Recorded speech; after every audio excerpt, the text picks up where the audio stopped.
How long had it been since he worried about me like this? 3 years, 5, or perhaps even longer. In my memories, Nicho was always at my side, my alpha, my mate-to-be. We understood each other better than anyone else in the pack. Sometimes, we didn't need words. One glance was enough for him to read my emotions. Perhaps that certainty that I would always choose him, always forgive him, made him careless. It gave him the freedom to hurt me, to entertain another she-wolf while assuming I'd stay by his side. But even a wolf has limits, and my loyalty has reached its end. I stared at the countless missed calls flashing on my phone screen and blocked his number. My fingers hovered over his profile on the pack's messaging platform. 8 years ago, his profile picture had been a sketch I'd drawn of us. Now it was replaced by a polished photo of him standing proudly beside a sleek black wolf, Selena's wolf. A familiar ache tightened my chest, but I swallowed it down. They looked like a bonded pair, even though the moon goddess hadn't blessed them as mates. With a deep breath, I pressed delete. A decade of memories erased with a single swipe. A message from my aunt popped up as I powered down my phone. Safe travels, Aurea. The pack house isn't the same without you. Well, miss you. I reassured her with a quick reply and boarded the flight. The 3-hour journey felt like an eternity, my thoughts filled with regret, anger, and the dull ache of betrayal. When the plane landed, I adjusted my scarf, ensuring it covered my markless neck. My parents waited for me at the terminal, arms full of gifts. They had insisted I come back to the Blue Crescent pack, leaving the chaos of Silverfang and Nicho behind. My father took my suitcase while my mother placed a delicate silver crown on my head, a tradition among our kind when welcoming a returning family member. Her tears streamed down like the stars in the night sky. Our daughter has grown into a stunning she-wolf, she said, her voice trembling with emotion. Promise us you won't leave again. Dad smiled, his weathered face full of pride and concern. We've already found a strong wolf to take care of you.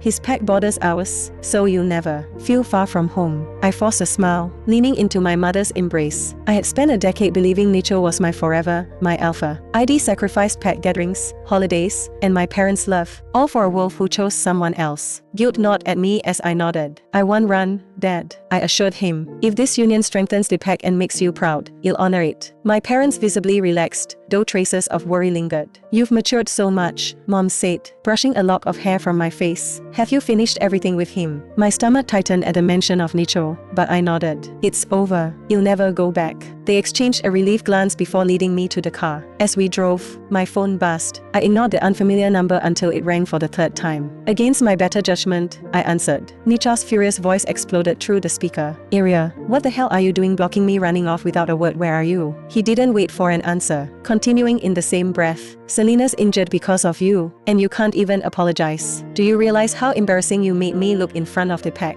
A bitter laugh escaped me. Of course, it wasn't about Selena's injury or my absence. It was about his pride. Before I could respond, I heard her soft, syrupy voice in the background. Don't be mad at her, Nicho. It's my fault for not understanding her preferences. Please, don't let this ruin your bond. My grip tightened on the phone as nausea churned in my stomach. I ended the call and blocked the number, cutting off his voice mid-sentence. Sweetheart, is something wrong? Mom asked, sensing my distress. I shook my head, forcing a smile. Just a scam call. Good riddance, Dad muttered. Let's focus on happier things. How about stopping by the tailor to check on your wedding dress? It should be ready by now. That's a good idea, I said, grateful for the distraction. The dress fitting took longer than expected, the staff meticulously ensuring every detail was perfect. When I finally stepped into the gown, my reflection caught me off guard. The intricate lace hugged my frame, the silver embroidery glinting like moonlight. I looked every bit the Luna I was meant to be. Mom's eyes filled with tears as she snapped photos, her excitement bubbling over. You're breathtaking, Aurea. Everyone in the pack will envy us when they see you at the ceremony. I beat back the lump in my throat, wishing I could share her joy.